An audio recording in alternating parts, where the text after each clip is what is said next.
ನಮಗೆ ಕನ್ನಡ ಸ್ವಲ್ಪ ಸ್ವಲ್ಪ ಬರ್ತದೆ, but not well enough to speak, have an entire speech.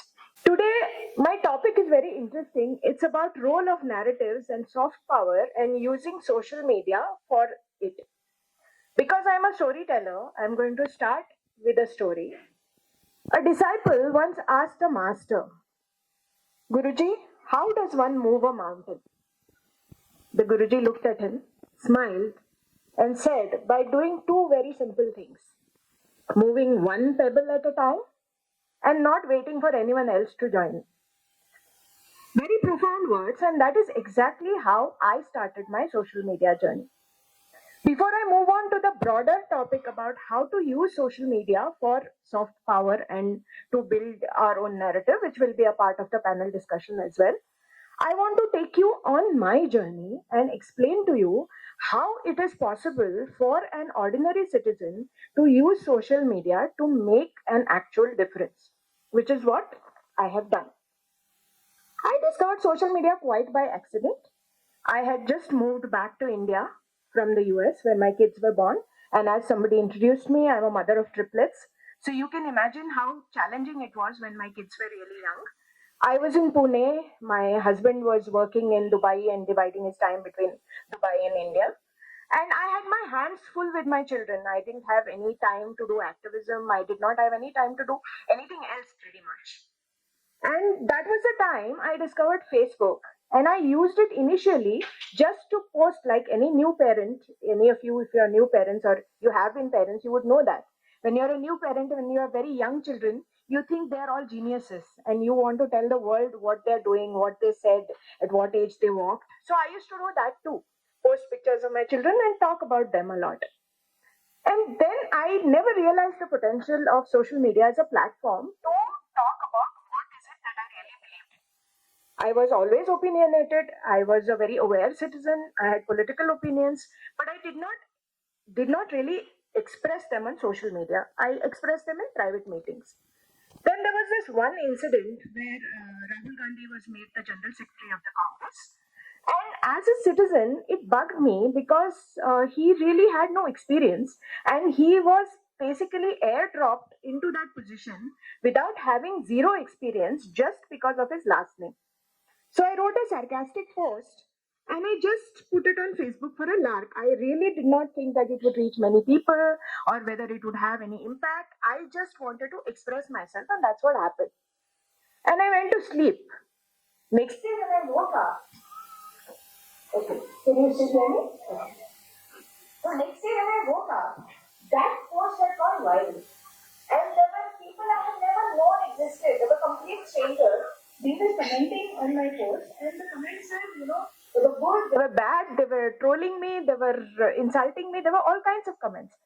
And I was flabbergasted for a while because I did not know that this platform had that kind of power. That was the first time I realized that I can reach the world if I have opinions and if I express my opinions, they can reach people in any corner of the world, and I will get feedback in real time.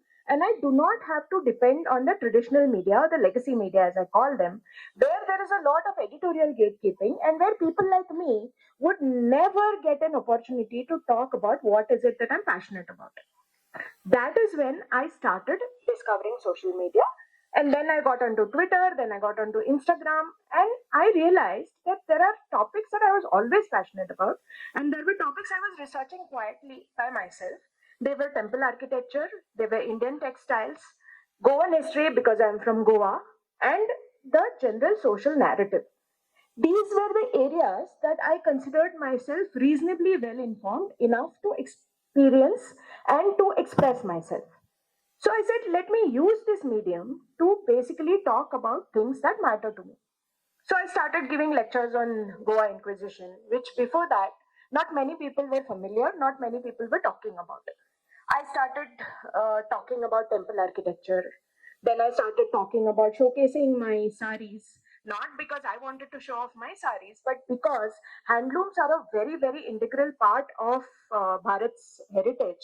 It is the original make in India craft, And it is a craft that has stayed with us since the Sindhu Saraswati civilization.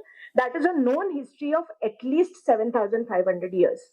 And we still make the world's best textiles in Bharat today using pretty much the same technology, which to me is really miraculous because despite so many invasions, despite so many breaks in the tradition, the craft of handloom weaving is still alive.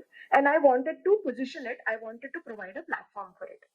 So then I started using Facebook for my longer writing. I started using Twitter for the quick comments because the medium itself that time was only 140 characters, then later on became 280 characters. And that is basically how I started talking about soft power. I started talking about issues that meant to me. Now, if you are a reasonably aware person and if you keep your eyes and ears open, you realize that there is staggering hypocrisy around the word secularism in Bharat. Secularism in the Indian context simply means putting down anything Hindu, anything that is related to our culture, and to portray and to project other religions and other influences while putting down the Hindu culture. You can see it everywhere. Now, as a aware citizen, before social media came on the horizon, I did not really have an outlet to express my opinions. Maybe I expressed it in a small group of friends or in a closed room with 20 people or whatever. But I never had a broad platform to talk about these issues. Social media made that possible. Social media made that possible in real time. And what social media changed, and this is what really matters, is that I started getting instant feedback. And the very nature of social media is such that it is basically a platform. It is a means to an end. It is not an end in itself. It's like a knife, basically. If it is in the correct hands, it can be used to defend yourself, it can be used to empower yourself. But if it is in wrong hands, it can be used to kill also. It's exactly the case with social media. The medium is not important, it's just a way for you to reach your audience. What really mattered is the message that you give, and I'm going to give you four examples of where and how I use social media to make sure that my story is heard.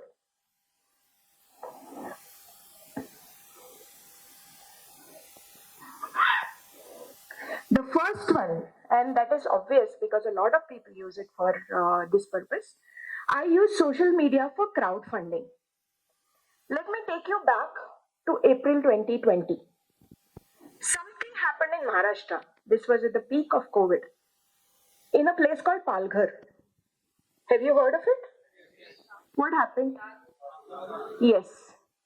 So there were three people. Two of them were sadhus. One was Kalpavriksha Giriji, one was his disciple Sushil Giriji, and they had a driver.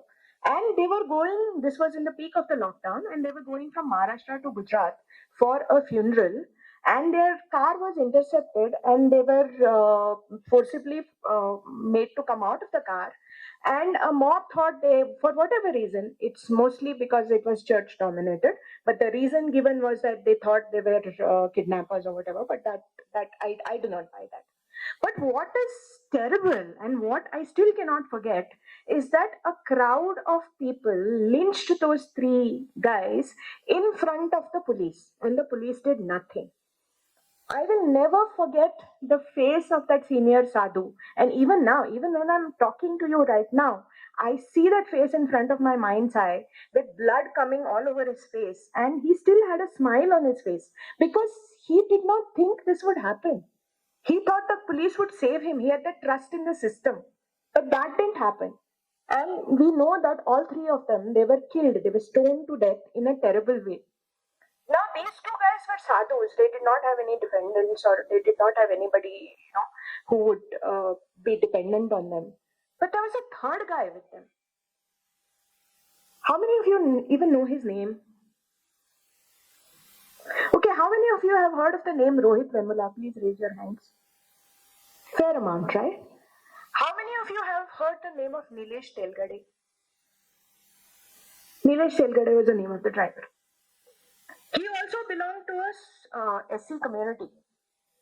For him, it was simply a job. He was a driver, he was a professional driver, and he had agreed to this assignment because he was going to get some money out of it and he was taking these people. When he died a terrible death, he left behind a wife, he left behind aged parents, he left behind two children who were very, very young. The oldest was 6 or 7 at that point of time. And despite him being from a community that was socio-economically disadvantaged, nobody stood up for him. All these Dalit right champions, all these human rights champions, all these people whose hearts bled for Rohit Vemula, nobody stood up for Nilesh Telgade. So then I couldn't sleep in those days because the visuals were just too sad and too tragic and too powerful. And then I tried to find out what is it that I can do. I cannot go and save those sadhus, or I cannot do anything big. But what is it that I can do? And that is when I figured out. I had some friends who ran a crowdfunding website. So that's when we figured out. We got the details of the driver and we started an appeal for him so that his family would at least have some financial security. Our aim was 30 lakh rupees, and I am very, very proud and happy to say that it took us less than 24 hours to raise that kind of money. And that is not to my credit. That is the generosity of the Hindu society, which always gives. And that is when I realized that social media is not just about hashtag, it is not just about expressing your opinions on the platform, it is about making a difference on the ground. And if used intentionally, if it used with all your passion and credibility, it can actually make a difference. After that, I have used social media for crowdfunding many times for many causes that I support. Causes like Go Seva. So I have raised funds for Dakshin Vrindavan, which is a Goshala in Palakkad. There is another Goshala in Goa that I support. So I've raised funds for that. I've raised funds. There are some areas that I'm very passionate about: women's empowerment, children's education, Go Seva, Vedic education. There is a Ved Pachala in Kashi that I've been supporting. I have been personally supporting for about 4 years. So just I'm telling this not to tell you, how great I am. I'm telling this because this example is a great example of the power of social media. Sadhvi Divya Prabhaji, who runs the Ved Patshala, this just happened this Akshaya Tritiya about a month back. So she figured out that she runs a Ved Patshala, which has about 50 students in Kashi. And if any of you all go to Kashi for the Kashi Vishweshwar Darshan, please do make it a point. Her Ved Patshala is very close to the temple. Go and visit her, see her children. Her children, mane, the children of the Ved Patshala, and see how beautifully they do yoga, how beautifully they learn, how smart they are. Anyway, besides the point. So she had said that the pipes and plumbing system of her building, it's a very old building, that was giving away, and she wanted to replace the entire system. And she said it will take about 1.2 lakhs. And she put an appeal on her Facebook. I saw it in the morning and I shared it and I said, this is Akshay Tritiya. People give for good causes. So if anybody is interested, they can give here. And I gave the direct number. She called me up. She was very stressed out because 50 students were using those bathrooms. And if the plumbing system was not working, it was a big problem. So she asked me, you shared my appeal. How long do you think it will take for the sum to be raised? It was 1.2 lakhs. So I told her, give me 12 hours. By evening, I'm pretty sure and pretty confident that the sum would be raised. I was wrong. Do you know how long it took to raise that sum? 35 minutes. Again, it is the generosity of the average Hindu. And I think that is what really moves me, because a guy sent me a message. He had donated 1 lakh rupees to that one cause, and he sent me a message thanking me for giving him an opportunity to subscribe to a worthy cause. Now, the point is, this is the tribe, this is the community that is waiting out there. Good people who want to do good things but don't know where to go, what to do, how to go about it. And that is when people like you and me, who have some kind of energy, who have some kind of understanding of the issues, can use social media to actually make a difference, a positive difference into someone's life. By the end of 12 hours, which was my original deadline, Diva Didi had raised more than 7.5 lakh rupees. And this after I had said that this particular need has been met.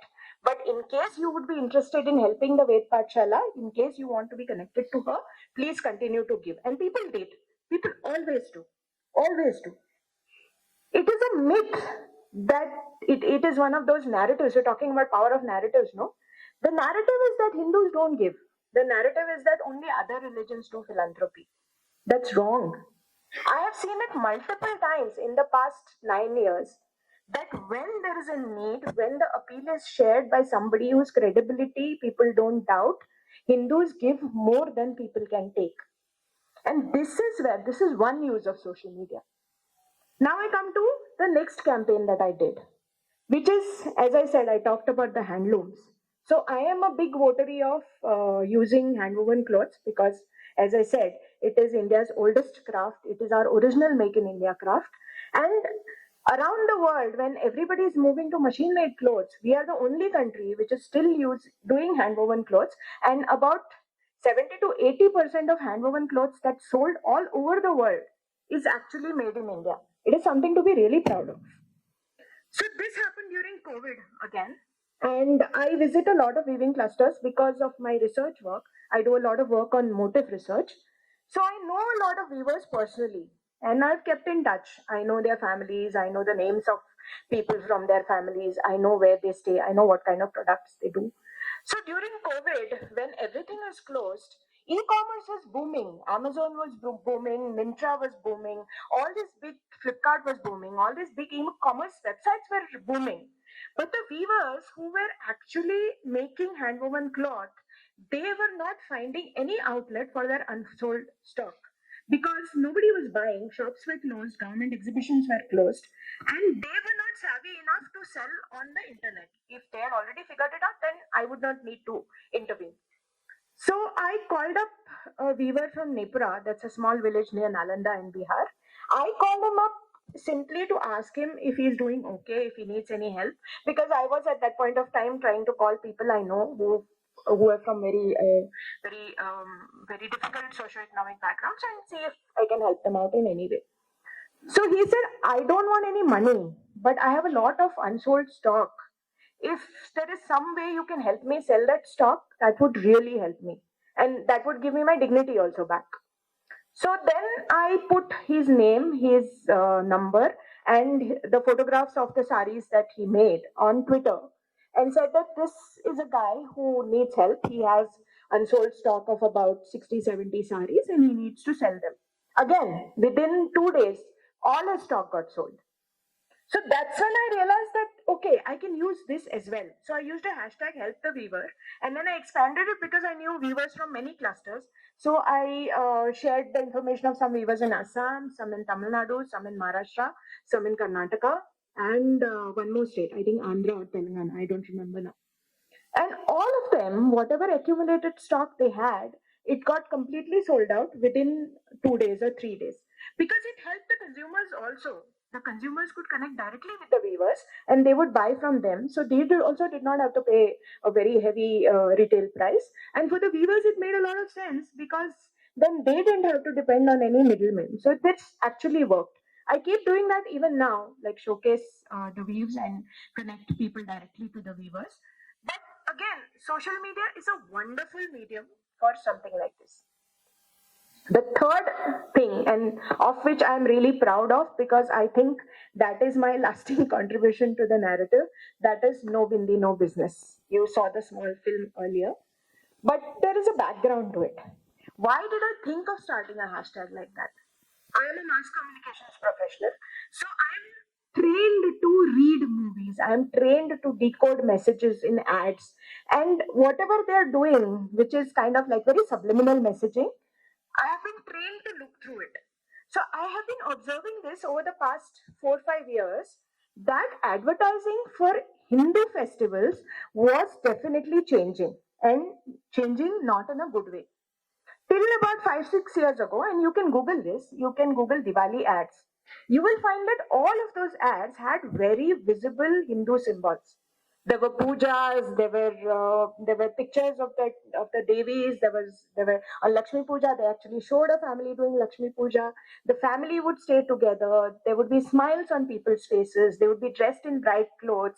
There would be mithai. There would be rangoli. There would be diyas. There would be sky lanterns. All those things that all of us do in our houses during Diwali was there in the ads, and that's how you know that this was Diwali. This was a Hindu festival, and that is why people should buy things. And we all know that Diwali and Hindu festivals like Dashara, like Akshaya Tritiya, are the biggest economic markers of this country. Most of the high value purchase happens around these festivals, because we believe that for our festivals we should do something auspicious. So to buy a new house we wait for the Dashara, to buy a new car we wait for Gudi Padwa, Ugadi, for to buy gold we wait for Akshay Tritiya. But what the companies were doing is they were saying, you buy our jewelry, you buy our cars, you buy our flats, but we will not respect your religion, we will not respect your traditions, we will not respect your symbols, we will basically not respect you. We only want your money, we do not respect you. Now, you please tell me, if they are saying buy gold for Akshay Tritiya, that is not religious. Why do you think people are buying gold for Akshaya Tritiya? Are they doing it to celebrate Karl Marx? Why are they doing it? Because it is a Hindu festival, right? And because we believe as Hindus that if we buy gold on Akshaya Tritiya, our wealth will be Akshay. That is the thought behind it. So, the idea was very simple, and I made a tweet, and it was kind of inspired, I think, one of those moments. And the tweet was very simple. It just had 18 words. I said, speaking for myself, I was not even issuing a fatwa or giving a diktat or asking people to do it. I said, speaking for myself, I am tired of brands disrespecting my religious sentiments. So I refuse to buy from any brand that does not, the advertisements of that brand, which does not respect my religious sentiments. No bindi, no business. Now, why bindi? Because bindi was the last visible symbol to go. Everything else had already gone by that time. And the bindi or the tilak was the last and the most obvious symbol of dharma to go from ads. So that is why I said no bindi, no business. I knew that this hashtag would be catchy, but I did not know how much it will blow up into a movement. So I still remember this was, I think, 2021. Yeah, it's been 4 years now. This Diwali will be 4 years. So I made the tweet around 8 o'clock, and I shut down Twitter. I do not check social media after 10 o'clock. And I went to sleep. By the time I got up the next morning, the hashtag had exploded. It has already been shared more than 15,000 times. And a lot of Hindus, they probably were seeing what I was seeing. They probably were figuring out the same thing that I was figuring out. But I had given a voice to those emotions, and that is why the hashtag became popular. It just snowballed into a massive movement. And after that, people started actually, it started having a on ground impact, because people started going to showrooms and telling those people that, I've been buying from you for the past 15 years, but your advertisement this year does not show a bindi, or it does not respect my religion, so I'm not going to buy from you. This started happening across geographies. It happened in Pune, it happened in Mumbai, it happened in Chennai, it happened in Bangalore. And that is how, not because of I am just one person. I have no illusions that just because I made one tweet and said no bindi, no business.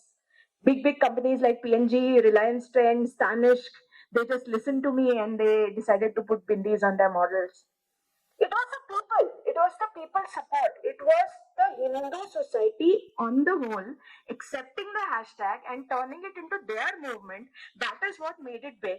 And that is how advertisers were forced to change their campaigns. And you can see that even now, 4 years down the line. Nobody will dare to call Diwali Jashne Rivaz now. They will call Diwali with the Sanskrit or a Hindu name. Nobody will dare to show a model with some brands still show, and uh, they get solidly trolled for it. But all the big brands have listened, and it is trickling down in other things also. No brand will think about making an ad that obviously insults Hindu sentiments now. And I think that is an offshoot of No Bindi, No Business. And of that, I'm really proud of. Another thing, I saw a Diwali ad of Target. which is one of the largest brands in the US. Okay, so they also took out a Diwali ad. Now, in their Diwali ad, it's an American company. But when they showed people celebrating Diwali, they had everything. They had diyas, they had lanterns, they had rangoli, and all their models, the men wore tilak, the women wore bindi. So, for an American company, a bindi, a tilak, a diya, or a rangoli, or any religious show is a symbol of Diwali because they understand that Diwali is a Hindu festival. But Indian brands, even though they know it, they refuse to understand and they are using our festivals to push their agenda of social change. It is basic common marketing 101. If you want to sell a product, do not give your audience gyan. Just tell them how good your product is. That's all. Why are you using only my festivals or only Hindu festivals as your social change agenda? You're not doing it for Eid. You're not doing it for Christmas. You're only doing it for Diwali. You're only doing it for Dashera. All your gyan, you're only giving to me, only to Hindus, and telling us that we are wrong. Only for Holi, you're saying that don't use water. It is criminal. Rain dance is okay. People having private swimming pools is okay.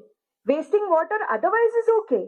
But Diwali, if a child does a pichkari with one bucket, oh no, no, no, that is like terrible. That is, global warming. How is that even possible? So this is the kind of hypocrisy that No Bindi No Business was geared to address. That worked out very well again, and I'm saying this again and again. It is not because of me. It is not one person. It is the Hindu society standing behind me solidly. That is what made the difference. And social media made it possible for me to reach out to that larger Hindu society. And that is the importance of social media. Now I move on to the last campaign where I used social media for good again. Okay, all these are virtual campaigns, whether it is Help the Weaver, whether it is crowdfunding, whether it is No Bindi, No Business. But I realized that lasting impact does not just come from social media, it does not come from just outraging on social media. That is very ephemeral. Okay, you may get millions of likes, but tomorrow nobody will remember what they liked for. That is what is the nature of social media.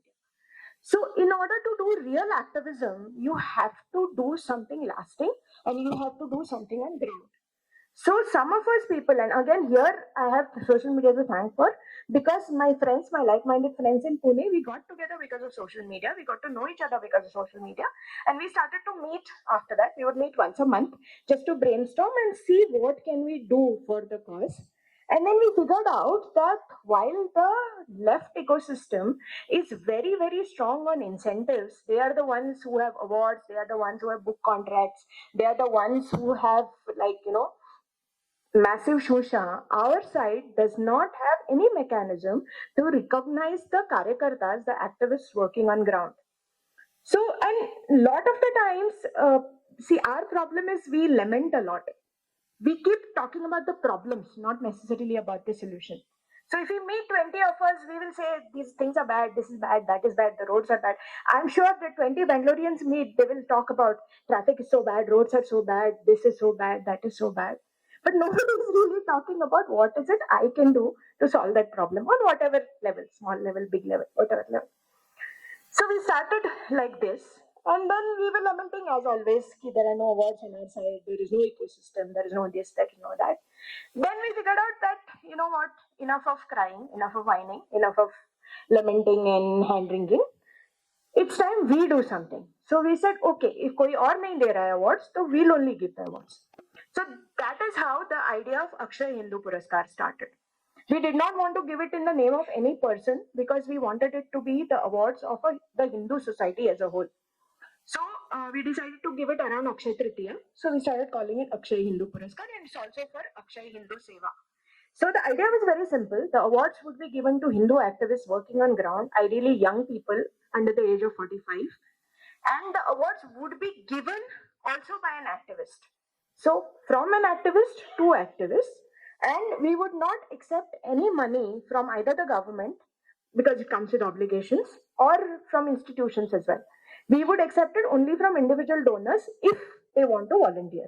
Otherwise, we will only pitch in our money, the few people who got together, and we would start this. And that's literally how we started 3 years ago. We got the first free hall that we could find. We pitched in our own money. We knew people who were working in this field, and we took out 5 areas: Goseva, tribal welfare, Dharma Jagran, end of caste discrimination, and media activism. And then we nominated people. The first year, we only nominated ourselves because we did not have the mechanism to call nominations from all over the place. And we gave these awards. We thought, and there was no publicity, mind you. Okay, we did not have any money to call the newspapers or channels or whatever. So we just, the 5 or 6 of us who were the core group members, we just put it on our social media and said that we are doing it on this day. These are the people who are getting awarded. If you can, please come. And to give the awards, we had called a Padma Shri who had worked for the parties. We thought maybe 20 people will turn up. That's all. That when we came, we realized the hall had a capacity of 150 people because we did not dare to take a bigger hall. We did not know how many people were going to come. The hall was full. People were sitting on the steps. They were standing. We had, in a hall which had a capacity of 150 people, we had over 300 people who had come just on hearsay. The program went off very well.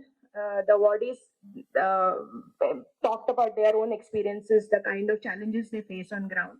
And there is a lot of disconnect between the urban Hindu society and people who are working on the ground. Like, we don't know what are the challenges that they face. And the challenges they face are very, very difficult for us to comprehend. So when the award winners were talking about that, that made a lot of impact. And after the function was over, a lot of people came to us and said that we would like to support this initiative. Next year, when you are going to hold it, please let us know. So next year, then even we got confidence. So next year, we hired a proper auditorium of about 300 people. Again, there the auditorium overflowed. People sat in the aisles and they stood up. And some in an auditorium of 300 people, some 500 plus people turned up. It was again a huge success. And this year, we just finished the third edition. So something as simple as that. And now I'm getting offers. There is a gentleman here actually. I won't name him, he wouldn't like it. But he said that next year I would be happy to sponsor all 5 prizes, which is very, very kind of him. But that is the kind of giving nature of the Hindus, that is the kind of giving nature of the Hindu society. And what social media is actually doing is helping people like you and me to actually build the narrative. Now I come to the end of my talk. I've given examples of how you can use social media. Now in the panel discussion, we'll talk more about how the other narrative is very strong and how we can use social media to break that narrative, but that's part 2 of this. But why am I telling you this? I'm not telling you this because I want more followers. No. I'm not even asking you to follow me. What I'm going to ask you is to follow your dharma. Make sure that whatever difference that you can make, do it. If you can showcase the small temple in your neighborhood on a regular basis, do it. If you want to use social media to showcase your grandmother's recipe, do it. That's also dharma. If you want to highlight some guy who has been cleaning the temple in your neighborhood without anything in return, he's just doing it as his religious duty, and you think more people should know about him, use social media and talk about it. That is what social media is all about. It is about holding hands. It is about building a community. It is about building a tribe, and it is about reaching out to a global audience and putting your stories out there. Because remember, if you are in a position to understand what is going on and if you're in a position to do something about it, you only have 2 options. Either you actually do something about it, or you close your eyes, you close your ears, you close your mouth, and you choose not to do something about it. But if you choose not to do something about it because of whatever reasons, and there are challenges obviously, remember, somebody else will tell your story and you will have no control over it. That is why it is very important for us to use the platform at our disposal, which is social media, to tell our stories the way we want to, because that is the only way to make a difference. I started with a story. I'll end with this also with a story. This is my favorite story, and I tell it at almost every meeting that I go to. Again, this is a story of a sadhu.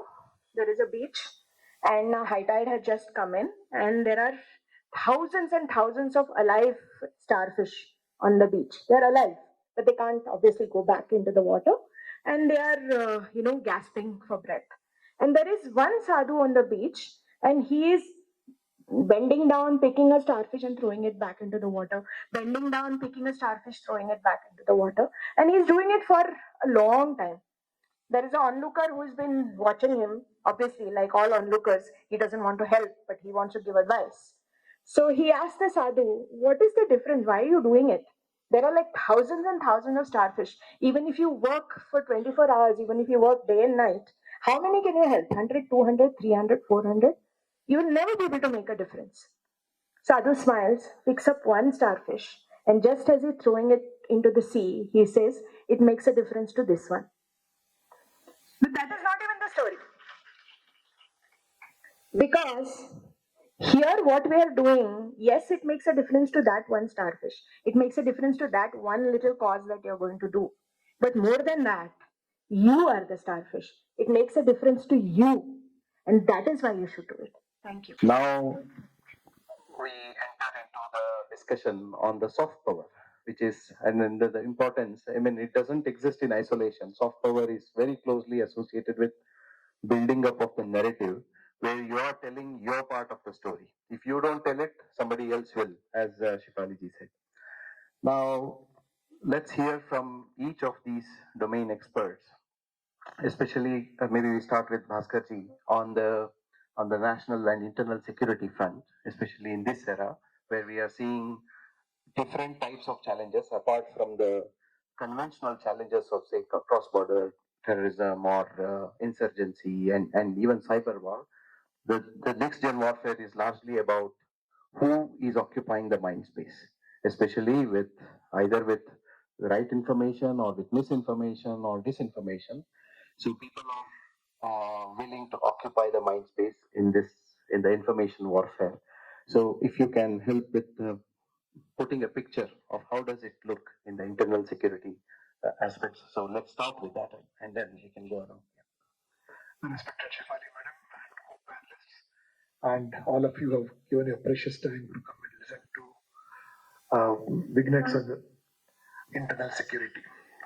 The word internal security was not even in any drawing room discussion prior to 2000 or say up to 1990. It became more and more relevant only after we started witnessing the several bombings which used to take place, several explosions which used to take place in prominent cities targeted at individuals. And that was the time when I joined the police in 1990. And all along, it was never in our syllabus also in National Police Academy to talk about internal security from the point of view of the defense of the country. Today, the defense of the country and the internal security have merged together. This is the first reality. The second point that I want to bring to your notice is that internal security is like housekeeping. See, if you keep your house dirty, if you don't sweep your house, dust your house, clean your house, or maintain your house, what is it that's going to happen? Dust is going to be there, cobwebs are going to come in over there, things will start rotting, and when all these things start rotting and these things start smelling and dirt starts becoming more and more, what is it going to happen?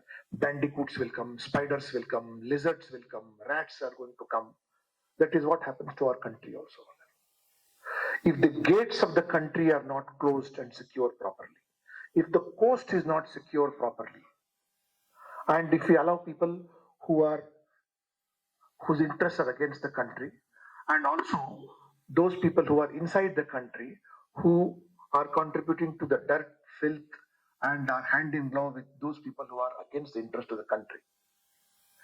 What is it that is going to happen? So you are going to have more number of policemen, you're going to have more number of investigative agencies, more number of, but how long is it going to go on? The challenge is to clean the system, clean the country, and keep our system absolutely clean as possible. But that's a dual point of view of doing it over.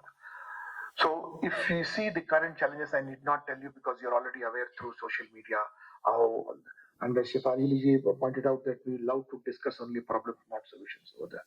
So when we speak about solutions, we only speak about, okay, strengthening the country on strengthening the core values of the whole country itself over there, recognizing the country's previous history, like what the Prime Minister has always been keeping saying that uh, culture along with development over there. Then at a lower or at a more intermediate level, we say that uh, NCC should be made compulsory. National Credit Corps should be made more compulsory over there. Our intelligence gathering should become much more tougher over there. And then the kind of problems that we are having across the board on the Radcliffe line, that is on the western front as well as the eastern front, certain things are in our hands. But as Shefali Madam pointed out, do what is there in your hands first. Do what you can do over there. So at least how I, that is where I always love to talk about the family in all my speeches over there. That when we sit and gossip about how the country should be run, but we are terrible failures in how we run our own families over there. If we are able to behave and talk the way we preach our children, that will be the biggest national interest. I have seen people talking absolute nonsense inside their house in front of their children and telling lies and bluffing and then talking about national interest over there. So this is where I begin, and I've seen that if you rear your children properly over there, or if we practice things which our ancestors have told us over there, the country is absolutely going to be safe. We need not buy any huge weapons to defend the country. First, the family has to be made stronger. I mean, pardon me if I am moving on from a very non-police role to a very, I'm not trying to give gyan over there, but this is what I can tell you, because I have seen, madam, that as Commissioner of Police, I have seen most of the problems which we are face are family-oriented problems over there. And then we finally end up telling, advising the Prime Minister how he should run the country, or telling how Jaishankar spoke this way or that way, or how whether Rajnath Singh did the right thing or not, that is what. But whereas we are ourselves terrible failures on this count. So to conclude last, I want to say that if at all you want to look at solutions over there, which I have done it and I'm practicing it and I keep telling it, I've successfully practiced that. I put my children into National Survey, National Cadet Corps, where they put on a uniform and they have at least known what are the dangers of the country. And I've also made them study the NSS, National Service Scheme. And today I'm very proud to say that my niece, she began very reluctantly, a student of Jyoti Niwas, that why I should be a part of this. She went on to become an NCC cadet, and then she went to C grade, NCC C certificate. Today she is a major in the Indian Army over there. So we have to inspire our children. That's all. So it all begins from down level. Otherwise, it will just be like giving gyan at a very high level. Thank you. Yeah, sure. No amount of policemen could safeguard unless the values are nurtured from the family. This is a wonderful point. So let's move a little bit higher towards say how does the war of narratives, especially in the geopolitical landscape, in terms of uncertainties that we all encounter, how does it look like, and how is Bharat's progress in that? Maybe Rajivji, you can give a quick picture of that landscape one. Am I not audible?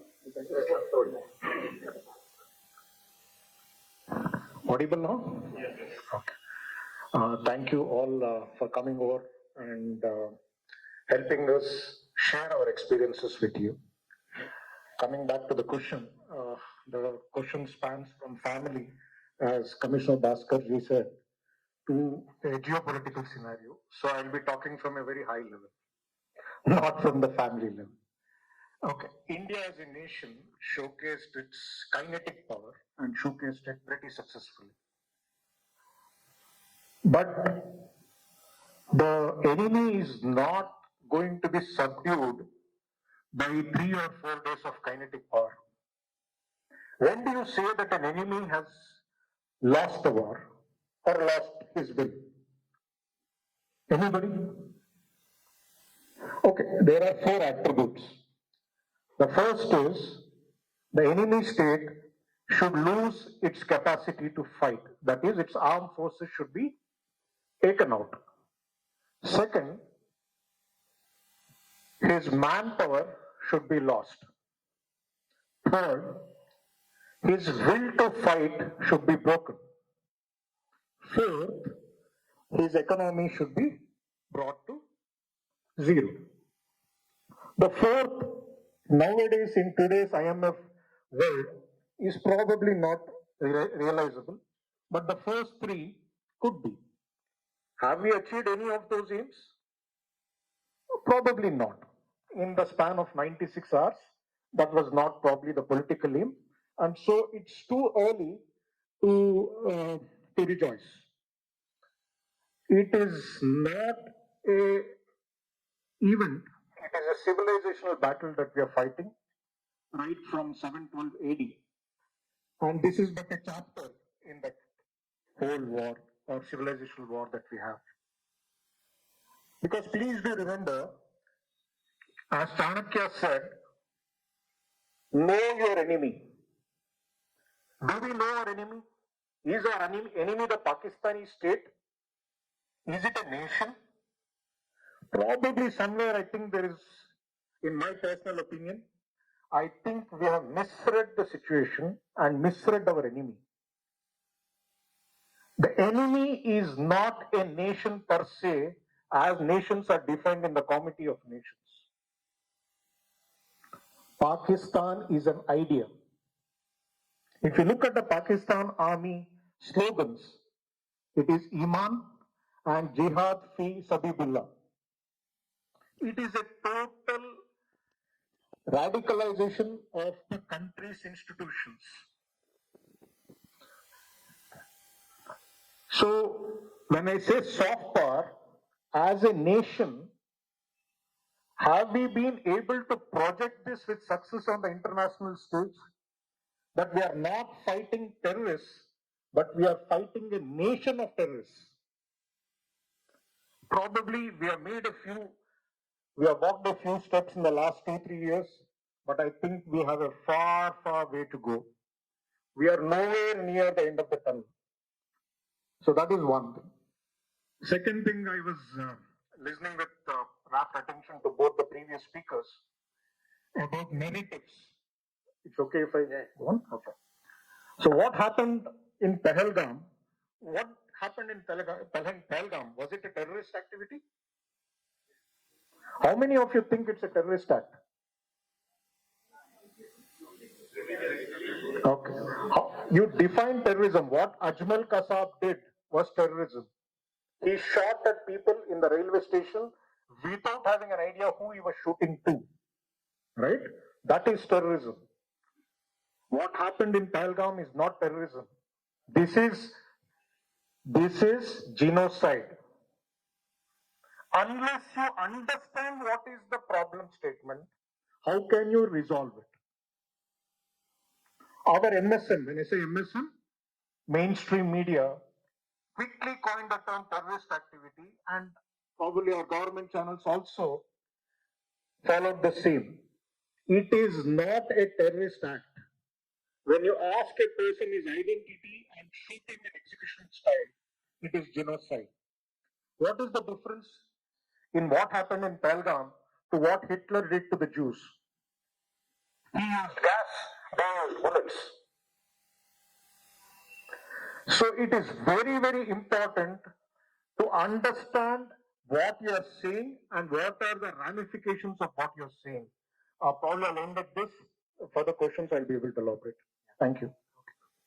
Very nice. So understanding the enemy or the psyche behind it's so important. So now, I mean, Hindu Dharma itself, as such, Shefali ji, we know, I mean, we are taught to, I mean, as such, one of the central part is to handle dilemma. Right from Arjuna asking Krishna, or whether Yudhishthira said the truth or not. It's about contemplating about it continuously and so on. In this age of information, or when there is an avalanche of information, I mean, how is the Hindu voice coming out? I mean, is it really coming out, or I mean, is there a colonialism that is still entering the digital space and subverting our voice? How could we read that mindset, if you can? It is beginning to come out. I wouldn't say it has come out completely, but it is definitely in Bharat before 2014 and Bharat post 2014 are significantly different. So that is a good part. The bad part is not all the people are even realizing. He asked, what is the real problem? I know what is the real problem, but I'm in Karnataka. If I say what is the real problem, there will be FIR against me. It is a fact. No, he said it. He said we have had that problem since 712 AD. समझने वाले को इशारा काफी होता है. But the point is, it is not even that. He talked about colonization, right? So unless things change on ground with us, and by us I mean Hindus or anybody who loves this country, and we realize what is the problem to begin with, we will never be able to find a solution. That is why we are having people with a name like Jyoti Malhotra.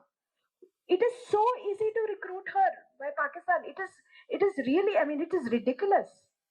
But that is how it is happening because we have never been taught what is the real problem. We have been never been taught that it is okay to speak out loud and be assertive. All religions are equal. Sab dharma same hai is a lie that only Hindus teach their children. No other religion, no Abrahamic faith will ever tell their kids that all religions are equal because they're not. When we say there are many paths to the truth, we are talking about Indic faiths. When that Ekam Sat Vipra Bhuti Vadanti, that line was coined, there were no Abrahamic faiths on the horizon. That was for our darshanas, that was for the Jain darshana, that was for the Buddhist darshana. That is okay. They are really all paths going to the same Gantavya, but not with Abrahamic faiths. But now we tell the same lie to our children, and that is why our children don't know enough of our own faith to be able to defend it, nor they don't know enough about the other faiths to be able to fight them. That is the problem. And unless we tackle that problem, again, I come to what Bhaskaraoji said, and that problem can only be tackled at home. Not in school, not in college, not by state, but inside our homes. Only a mother can tell their children this truth, and this truth needs to be told. Very nice. So, if we see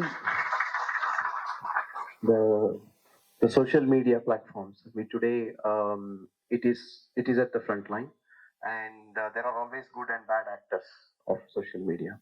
For example, social media has been well used to expose, say, the funeral of the killed terrorists in Pakistan. That actually came out that the army is facilitating the terrorists.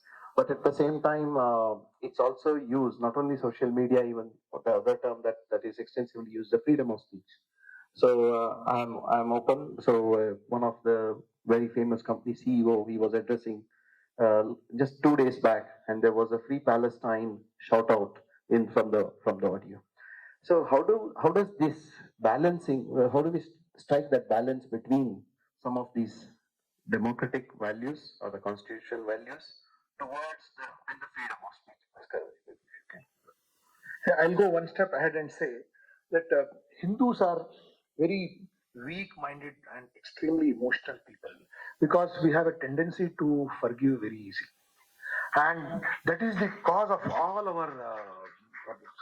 You take it historically, right from history, from the time when 17 times our Somnath temple was marauded, or if you go to 700 BC AD, where a foreign religion was welcomed in Zamorin in Calicut, and then after that there is no stopping of how that has happened and how the whole Akhand Bharat got divided and all those things. So the problem lies inside us. We cannot look for an enemy outside. And as Sir was mentioning, what is the problem? Where is the enemy over there? So, and as ma'am added that if we do not become strong inside ourselves over there, ourselves we have to become strong. But we can't obviously try to distribute jnana because we will get trolled very, very badly if we try to give jnana over there. And we have seen instances where in a very famous book, Gunnar Myrdal, a book called Asian Drama, he had written some countries like soft state. So we definitely come into the category of a very soft state over there. It is for the first time which we are seeing in our own country post independence that we have penetrated deep into another territory and neutralized only enemy targets over there. Means this should be a lesson to all of us, means irrespective of who has done it or what has been done, is that we have addressed from where the problem has come. Means the country has shown its extraordinary maturity of not trying to attack a city who is not our enemy, as madam has put it over there. It has not gone and attacked a place where is a military establishment. It has gone and pierced the problem from where it has come. But if you take it on a broader scale over there, there is still time, there is still opportunity, and times have changed. Now, with the kind of position we are occupying, that we are now roaring to become the huge economic power, and I don't know. We are also told that we have overtaken China as regards population is concerned over there. We need to have very powerful policies, extremely powerful policies. Sometimes, at the risk of being criticizing or analyzing our own systems, I think which we should be doing, because more should be done. More aggression should come into the policy of strengthening. What we are doing is good. We are at least in the right direction. Means more aggression should be there in channelizing this 1.5 billion people. Otherwise, in Karnataka, there is one word called waste body. Otherwise, they got more waste bodies than useful bodies. So these waste bodies are consumers. So we should see that these waste bodies are converted at least into useful bodies, or not at least harmful bodies over there. And if these waste bodies are, means, that is where I say that from the beginning itself, the nation lacks an agenda. The nation lacks an agenda of keeping all its citizens absolutely healthy, absolutely well educated, and absolutely strong. You believe in whatever religion you want to believe, or believe in whatever caste you want to believe, or believe in whichever Swamiji you want to believe over there. That spiritual or that strength, mental strength is coming down. So if that starts going on, probably, okay, we all have been brought up in childhood. I was part of I was a Bal Swayam Sevak, and then later on in college, I was this was sung for some time. And then with other neighborhood Ganesha Mandali or Durga Puja Mandali, etc. But everybody may not be having the benefit of it. So some kind of a bonding has to take place to see that the pride for the nation, pride at home, has there. Then only, otherwise, you see, nobody can attack the Chinese because the whole country speaks only one language and they worship the same God.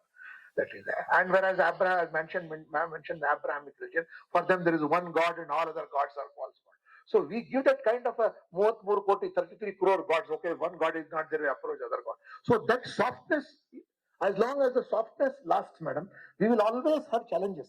If we overcome that softness and build a strong home, strong society, strong neighborhood, which I always keep saying in the police department, because what cannot get solved at the police station, doesn't get solved at the home, finally lands up in the police station, and from the police station to the court, and then to the prison over there. So that is where we make an invitation to see that the strength of celebrating our festivals or being strong over there becomes very important. Thank you. Okay. Thank you. So the call Hello. for I just want to add a little bit to that.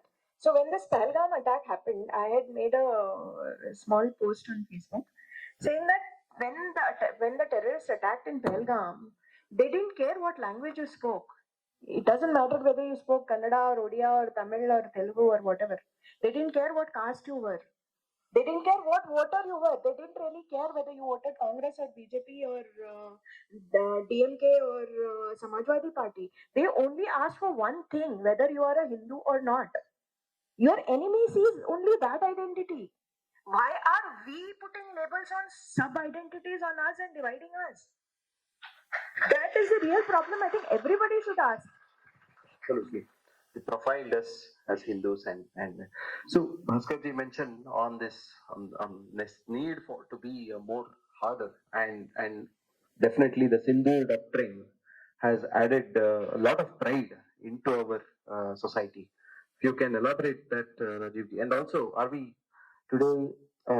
Bhaskarji mentioned also how China is progressing, and are we in a position today in the region, especially with our renewed position of regional supremacy, are we positioned to take on China in various aspects? So, Okay, it's quite a loaded question. Taking on China in the near future is not possible. They are many times bigger than us, both from an economic perspective as well as from a a global strata perspective. They have monopoly over key mineral resources, and in the near future, I don't see us taking them on in a kinetic way, right? However, that does not mean that they will be able to take us on kinetically. So, from a kinetic domain, I think it's a stalemate. There will be small infractions here and there, but I don't think it will lead to any big escalations. Having said that, China is, because the subject is social media, China is a huge player on the social media front, and we are many leagues behind them. One of the first things that we should do as a society and as a country is, if you look at the major countries of the world, be it Russia, be it US, be it Britain, be it France, be it Turkey, all of them have a clear-cut propaganda channel, which is spewing the country's storyline. Russia has RT. I don't know how many America has. Australia has its own. BBC is Britain's mouthpiece. Unfortunately, even though we have 1/6 of the population of the world, we don't have a channel which has the credibility to talk to the world. I think that is something that should be done immediately. Secondly, all of us sitting here should put in our little bit to counter the narratives coming from Global Times and its associates. I think there we can make a contribution. On the kinetic front, I don't see anything happening. To talk at such events, especially when there are women in the audience, they always ask me, how do you handle trolling? Because many people would like to speak their mind, but they are deterred by the kind of abuses and the kind of personal attacks that they are subjected to. Everybody is, I'm not saying just women, even men. See, social media has its advantage in the sense that it helps you reach people without any filters. But because of that very attribute, because you can reach people without any filters, people can also reach you without any filters. And so anybody who wants to troll you or abuse you or whatever has a free pass there, and they can come to your timeline and say absolutely appalling things. Now, there are a lot of psychological reasons behind why people abuse or why people are trolling. I won't get into that. But both men and women get trolled on social media big time. But if you're a woman and if you're an outspoken woman, then one special abuse gets thrown your way that is an attack on your character. Because people think that is the easiest thing to do. If you call a woman names, if you make sexual slurs against her, or if you make remarks on her character, and if you say that she's sleeping with this political leader or that political leader, that will basically shut the woman up. And it does happen in many instances. I know of women who used to speak, but then they got trolled so badly, and that really affected them mentally, and they just shut down their social media profiles and they just stopped writing about it. This has happened to me also. I've had to make a police complaint twice. I've had to ensure and follow up and make sure that two guys were behind the bars. And there have been threats personally, there have been threats against me, there have been threats of rape, there have been threats of hurting my children, my husband, everybody. Throwing acid hasn't happened so far, but rape and murder has happened. The threats of rape and murder have happened. So these things do happen, and when initially, at least when you're starting to write, nobody is thick-skinned. Okay, you may call yourself very strong or whatever, and I am a strong individual. But even then, however strong you are, when you're starting to write and you come from a background where nobody had abused me or spoken very rudely to me in my life till I started writing on social media, and after that it was a free fall, right? You hear vocabulary, you hear words, you hear abuses of which I did not even know the meaning of actually initially when people started abusing me, because I had never heard those things in my life. So it does hurt initially. You have to be very, very thick skinned. You have to be strong. But if you keep at it, and you have to, because as I said, the first time when I started writing, And I talk about this incident often because it's very important. And I made a innocuous comment. This was even before 2014. It was like 2012 or something like that, when the BJP was just considering Modi as the possible prime ministerial candidate. And I had posted a comment on my profile saying that I think he would be a good PM because he was a three-time CM. He has got administrative experience. It was just my opinion. So one man came. He was the age of my father at that point of time, and he wrote, "If you like Modi so much, why don't you go and sleep with him?" And I was completely taken aback because before that, nobody had dared to talk to me about anything like this anywhere. So I was in a shock, and I had just started writing on social media. I was not strong enough to handle this kind of abuse at that point of time.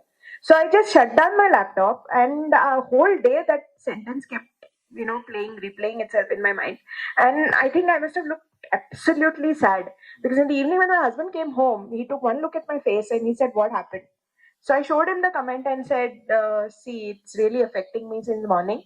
I don't know what I should do. Should I stop writing and should I, just end this thing here?" So he said something that has been my mantra since then. He said, "I'm not going to tell you whether to stop or whether to continue writing. You're a strong individual. It's your decision. But I'll tell you one thing: if you stop, they win. That if you stop, they win." Just 5 sentences are the mantra which I have remembered from them, because that's the exact point of the abuses. They abuse you because they want you to stop talking about it. So if you stop talking about it for whatever reason, then you are making them win. And I'm not going to let them win. So that is why I do what I do. Not easy, but you have to do it. Somebody has to do it. Absolutely. They were unable to silence us. So wonderful. So let's move on to any questions from the audience around and then come back. Please give a mic. No, here. Okay. Yeah, good evening, everybody.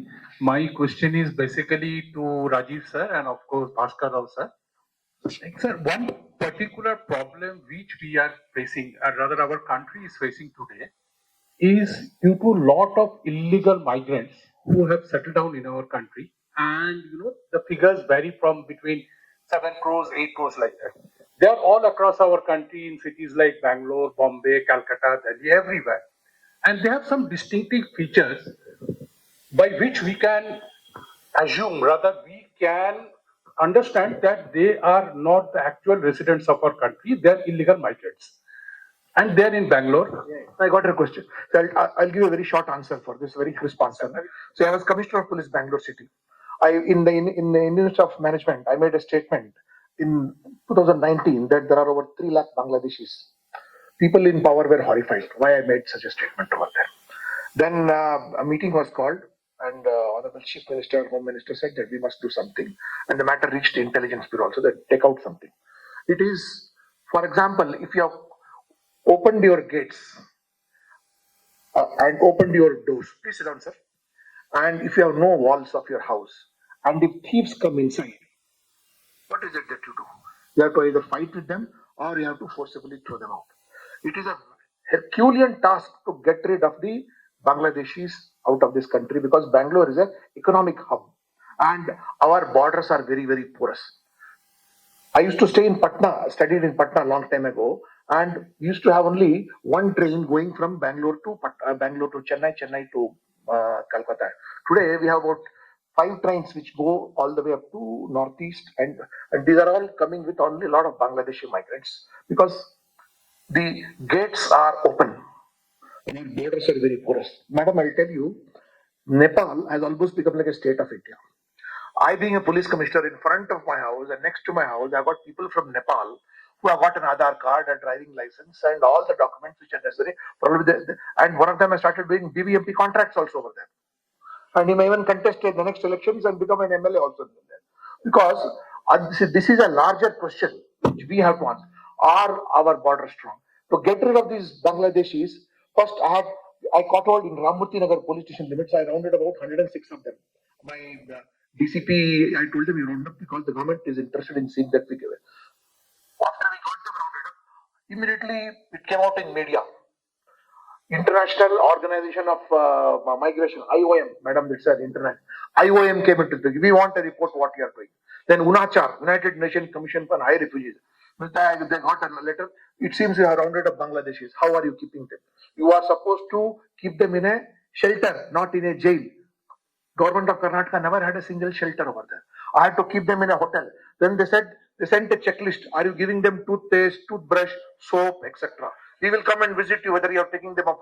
And we have to prepare their entire list of names, send them to the embassy in Bangladesh through various channels, because I was the only commissioner of police. So the proper channel is that from CP it goes to DG, from DG it goes to Home Secretary to Chief Secretary to MHA, from MHA to MEA, from MEA it goes to Bangladesh embassy. Okay, such and such person, Shefali Vaidya, is a migrant for Bangladesh. I have to interrogate and say that so and so person is saying in Mymensingh Singh district.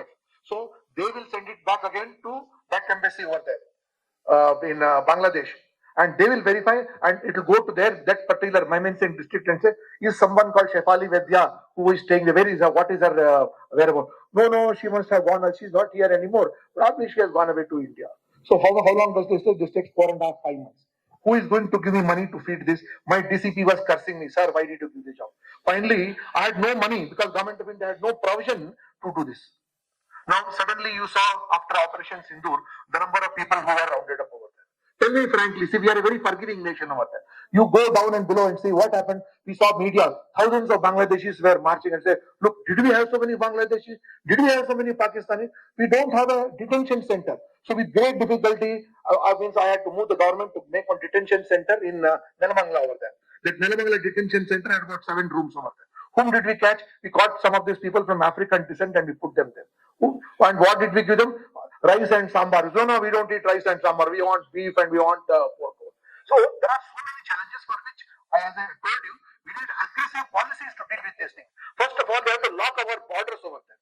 And madam, for as regards Nepalese are concerned over there, they come, a good number of them, I don't want to make a very sweeping statement, a lot of them commit thefts and they go back over there. And last time when I sent a team, they went to Roxol and they crossed the border to Roxol and they went inside and they caught these people. And our fellows were unfortunately hauled up by the local police over. It became an international issue. What do you think that Karnataka is a state of India and is Nepal a state of India? How dare you come inside our country? And when you have our own borders. So that is why I have always been making a plea at the highest level as Commissioner of Police, as Additional DG Internal Security, that borders need to be very, very safe. And same applies to your micro level, because I always start at a micro level. As I told you, family, this means the country's borders have to be secure. Like how you see the Mexican border has been made secure by walls, etc. So our borders are absolutely insecure. So we have got so many enclaves in Bangladesh. The current border is in Bangladesh, the border is in India. So till that is the issue. And now the Honorable Home Minister has taken a recent decision, madam, to fix the Indo-Burma border. We don't have an Indo-Burma border at all over there. So anybody can come with a packed automatic weapons, land in Thailand, travel by road all the way to Burma, and walk inside India. Fortunately, no one has done it till now, but it is possible to do it. Thank you. All right. Let's keep the Hello. question. Another thing is, the people come to India, like illegal immigrants from Bangladesh or whatever, because we hire them, no, on every level. Do we check? We money whoever hires. If you have a factory or a business or a hotel, today in hotels everywhere across India, you see the waiters. 70% of them will be Bangladeshi. Yeah, they call themselves nested daughters, but they are Bangladeshis. And if you ask them their names, they'll give you generic names like Raju, Pappu, Chotu. There is no way to find out. But the employer knows, no? Isn't it the employer's job also to find out? But just because they are willing to work at a cheaper labor rate, the employer says, okay, fine, they will just, I'm hiring only 3 people. But that is how it becomes a safe haven, na? Even domestic help. There are many people in Bangalore today who have Bangladeshi maids coming into their houses. Do they not know they are Bangladeshis? They do. It's the Hindu awakening that's necessary. So, yeah, please, let's take one more question. Good evening, ma'am. Good evening, and I'm very honored to be here in the presence of such august members here. And my question is, actually, I have 2 questions. I don't know whether it is allowed. But the main question is today the main concept is social media for Hindu awakening. But my main question is when the number of Hindu population is dwindling, how we can ensure the Hindu awakening?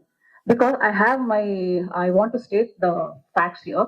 The first foremost, Mr. Karthikji said the invasion of mind space. So the anti-Hindu forces have succeeded, or at least they are succeeding in invading the mind space, and they have turned our own youth against Hindu practices. Like as Madam has already started the campaign, no bindi, no thing. How many of other people, Hindu women, do they wear bindis now? So they are not following this practice. I'm just giving one example. And secondly, the very edifice of family, motherhood, that itself is being questioned by our own people. Now, no marriage and living together, this is becoming a vogue. It is in vogue. And what I want to say is the wokeism. Now that is coming to such a state that being woman itself is they want to change their gender. So when this problem is prevalent or it is creeping its in our boardroom and all, how to tackle this invasion of mind space, how to improve the number of Hindu population, and one sub question is the misinformation in the wake of Hinduism, awakening Hinduism. There are lot of misinformation is being given, like the age of Ramayana, Mahabharata, or so many things. And other civilizations, they are claiming the authenticity of whatever our knowledge system is that they are claiming hold on that. So kindly put the light on this, madam. Thank you. You have asked two very, very important questions. Unfortunately, there is no one solution to it. There is no, I cannot tell you that you do this, and the problem will be solved. The problem is really huge. The problem exists, and you put it very succinctly. What is the problem? Now, the way I see it is that this is a global problem. This is a problem not just unique to India. This invasion of the woke mindset, and it's affecting the younger children. It's not just happening in India, it's happening in Europe, it's happening in the US, it's happening everywhere. But how we tackle it, again, I come back to the first institution. That is the defense, that is the family institution. Because this is not something that you can teach by force. This is something that you have to spend a lot of time with your children till they are 10, 12 years of age, and that is the only time you should talk to them openly. You should give them sanskaras. That is the only way you will be able to inoculate them to some extent. I have seen people who've come from very, very sanskari, very, very close families also going to college and then completely changing. There is no one solution to it, but we can do what is the best to protect our children and to tell them about our religion, to tell them about faith, and answer their question, not just because do it because I tell you to. Most of the time, this happens in our households. So even when my children used to ask me a lot of questions, I used to tell them, look, I don't know the answers to all the questions. I know the answers to a few questions. If I don't know, I'll tell you what I don't know. But what I am telling you is before rejecting something, try to understand it first. Take an informed decision. Do not criticize our tradition just because you've read some article or some friend of yours has told this to you in school. At least find out first about whether it's true or not. That is, but I understand and I realize that that is not the solution to the questions that you asked because there is no one clear solution, unfortunately.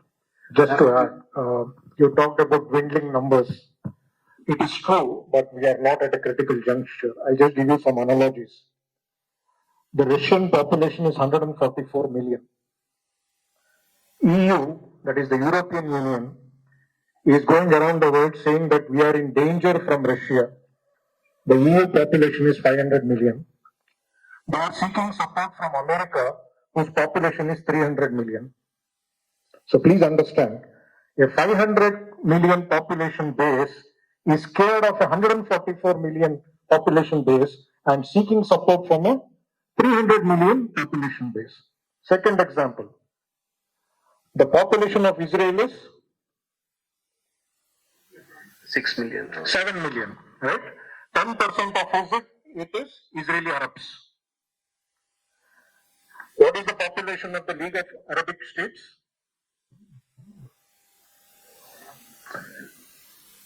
Okay, as a land mass, League of Arabic States are 632 times the size of Israel. So please don't get into a pessimistic mindset. It's a concern, yes, but if we stand together, we are still a formidable force. Thank you. Well, so just extending some part of the question, Shefali ji. So, is there a opportunity to use social media to convert some of our cultural assets and make that more appealing to the today's youth, for example? Definitely, and there are a lot of people who are already doing it. Pracham, the people who made the No Bindi, No Business video, they actually have come out with some really youthful, very short films that use humor, that use actual data to talk a lot about our historical truths. So they have a OTT platform also. But the point is, it needs to reach more people, and ordinary people need to come to know about it. And that is where social media can actually play a role. But that is a role that I alone can't do, he alone can't do, Bhaskaralji alone can't do. That is a yajna in which we all need to participate. Only then will it be successful. You know, he is right when he talked about Israel. I was in Israel last year as a part of a delegation after the Hamas attack happened. So the Israeli government actually wanted us to see what happened, and they took us to those kibbutzes where the attacks happened. What I found was rest of the country was at war, but the people that we met, the teachers were teaching, the students were in schools, children were playing. There was a semblance of normality. People were hitting restaurants, cafes. You wouldn't figure out that the country is at war. You would figure it out because suddenly you will see a 18-year-old boy with a AK-47, a soldier, standing around there. But having said that, that was the image that Israel wanted to show the world, that we are doing fine, we are normal despite an attack like this. We are going on with our daily lives, but every single civilian I met, every single, I'm not joking, has had a close family member fighting on the border. Somebody's father, somebody's mother, somebody's sister, somebody's son. Everyone had somebody fighting. And these people were doing their job because doing their job was also Desh Seva. A teacher teaching is also national service when your country is at war. A shopkeeper selling goods is also national service when your country is at war. We went to a museum. There was a lady there who was showing us around. She had three sons and a husband, of course. Her husband and her three sons were all fighting at the borders. Imagine the tension because she doesn't know which call, which message, what comes, what is the message. And she still has to smile. She still has to talk to the tourists. She still has to take them around the museum and not give them even an iota of what is going on in her mind. I really admired her because that is also bravery of a different kind. All right. So, Rajiv ji, yeah. Okay. All right. Please, please. Good evening. I'm Vishwa Pramod. I'm a professor and a PhD scholar. I research on national security issues.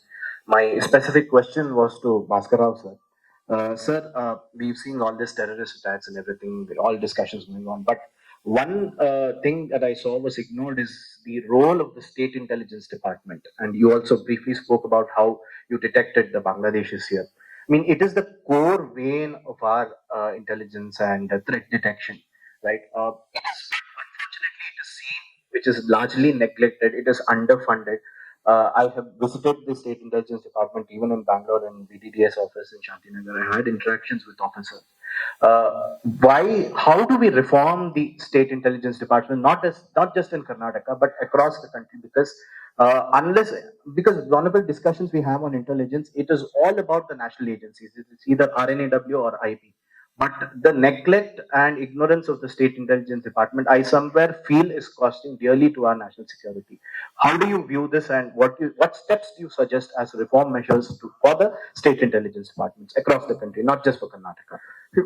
Intelligence from ground level, police station level is called SB, special branch.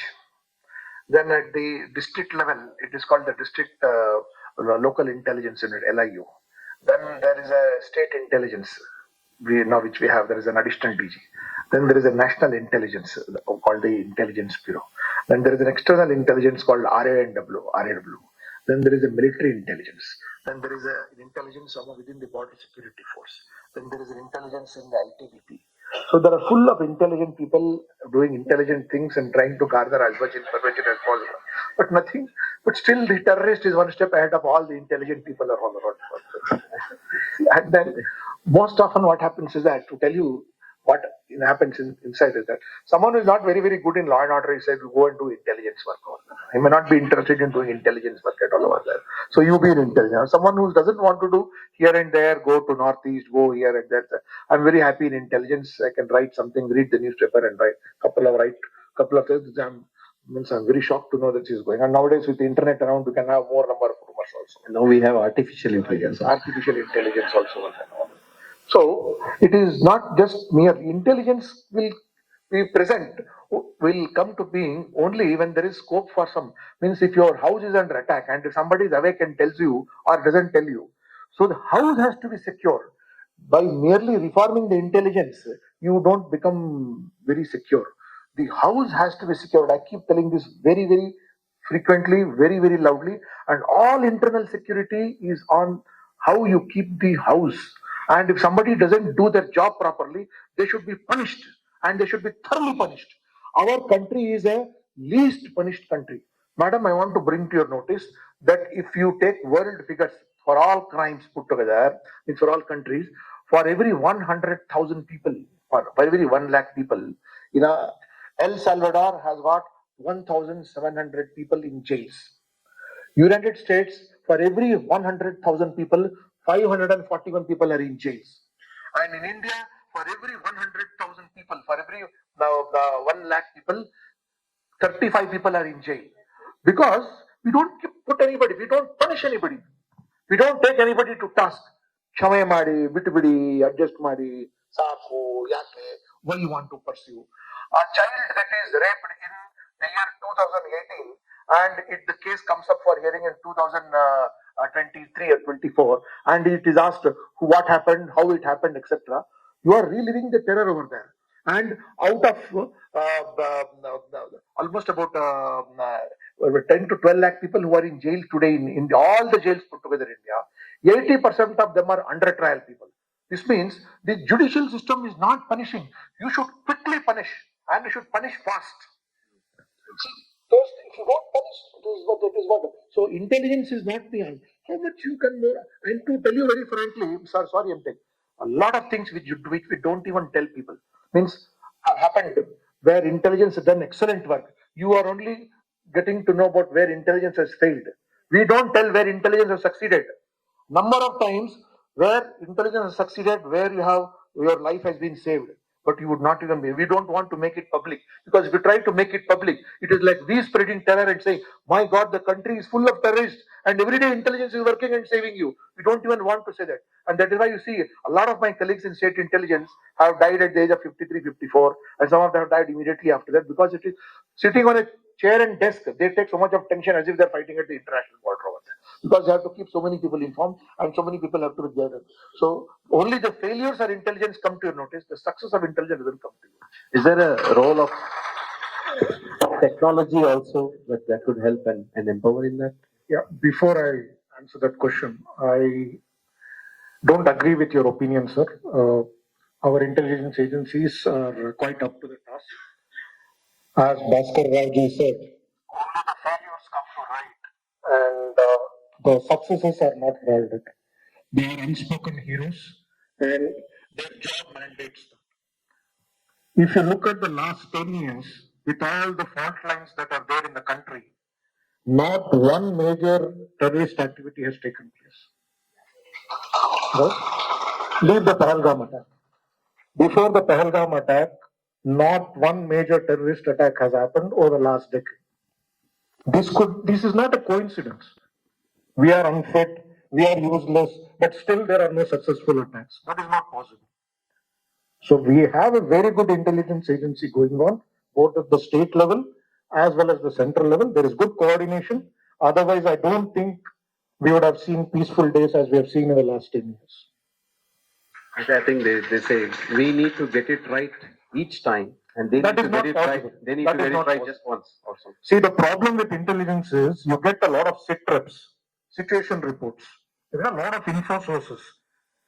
To convert information to intelligence and intelligence to actionable intelligence, time based intelligence is a Herculean task. It is not easy. Kudos to those who do it. So please don't underestimate their work. In Bangalore city itself, as CP I have seen that a number of times we have been able to diffuse and not. I'll tell you an instance. I was holding charge of Dakshin Kannada district in '98, and Lal Krishna Advani was supposed to come and address the gathering over there. We got information that some explosives are going to be planted over there. Means we could not even stop it because the idea was that, as you mentioned, that if you stop it, they have succeeded over. So at that point of time, within the shortest possible period of time over there, not only the place where we got the anonymous call that explosives are planted over there. We searched number of other places and we were able to diffuse 3 or 4 places. So to get that quality of person, first of all, to intelligence is very sensitive. Everybody doesn't like to do intelligence. Means if you are working continuously, if you are not being recognized, who would go over there? Everybody wants galis. Nobody wants galis over there. And here it is only galis and galis which win as it happens over. So various places it has happened over there. Yes, it has happened in airport. It has happened over there, and in railway stations we have been able to diffuse, and we have not made a publicity out of it because if you make publicity, people start getting scared of it. And once of all the things, I must say that though being in the BJP, Siddaramaiah as chief minister had said that ಅಲ್ವಾ ಪರವಾಗಿಲ್ಲ ರೀ ಒಳ್ಳೆ ಹೂಡಿಕೆ ಕರ್ನಾಟಕದಲ್ಲಿ ಬರ್ತಾ ಇದೆ ಯಾಕಂದ್ರೆ police ಇಲಾಖೆ ಒಳ್ಳೆ good investment is coming in side Karnataka because police is doing their good job and is being a response. So we do a lot of things. They are unsung. And as sir was mentioning, it doesn't come to fore. I know my boss was in RAW and you had to have a different name, different identity, could not see. Poor fellow, he died at the age of 53 because the stress levels are very high in collecting this thing there. That's what happened, how it happened. Somebody has to be briefed over there, somebody has to act over there. And you have also heard about our legendary police officer, Mr. Dowell, who spent years in Pakistan selling watermelon and collecting intelligence over there. Means, can you get such kind of people who will leave their family and go to another country and start collecting intelligence? Means, thanks to this kind of people who are doing it. And we have a lot of people over there, but we don't make a mention of this kind of people. There are a lot of people who have changed their name, who, for the sake of the country, they are doing it. But we cannot publicly recognize them, nor can we mention about their contributions. But they're silently, as we sleep, party, and do politics, they are busy defending the country. All right. So all good things have to come to end. Maybe some closing remarks on the subject, Ajay, please. Okay, I go back to the Op Sindur, this one. As a kinetic power, Bharat has redefined itself and positioned itself as a front runner in the kinetic domain of the kinetic space. However, as a soft power, we still have leagues to go. I often hear in the newspapers and read in the newspapers that India is about to become a superpower. In my humble opinion, a superpower India is not, and India can never be, because we don't want to be a superpower. What is a superpower? A superpower is one who imposes his will on others. Right? India would never like to impose its will on others, and hence India will be a power which can safeguard its interest both in the kinetic and the non-kinetic domains. Kinetic domains, we are in safe hands. Non-kinetic domain, it's in our hands. Whether we can save India and project it a global narrative which fits into our aspirations, only time will tell. Thank you. If you can. The country is now on its path of becoming very strong. Now it is our role at home to make the family strong and the neighborhood strong. Thank you. Thank you. Maybe Shefali, if you can. I would agree with Bhaskar Raoji. I think if each one of us did our jobs as a politically aware, assertive citizen, then collectively that itself becomes the solution. Wonderful. So it was great to have distinguished panelists with me. As we know, there's something called erroring on the side of right. That is, today in this technology era, using of social media for all positive purposes is given, and there is the silence of majority of Hindus cannot be a weakness in front of a violent minority. So there is no, and then also social media, it's not that we use it for our fanciness. That is, it's not that it's a tool that we want to use for the sake of it, but that is to prevail some of our civilizational values, and the eventual goal of Satyameva Jayate, that is the truth must prevail, and then that message of Bharata has to be conveyed to the world and also to the nation. So, a lot of words of wisdom that experts have thrown. I'm sure you will be a better social media warrior or a kshatriya in the days to come, and we uh, continue to build a nation in the path of progress. धन्यवाद.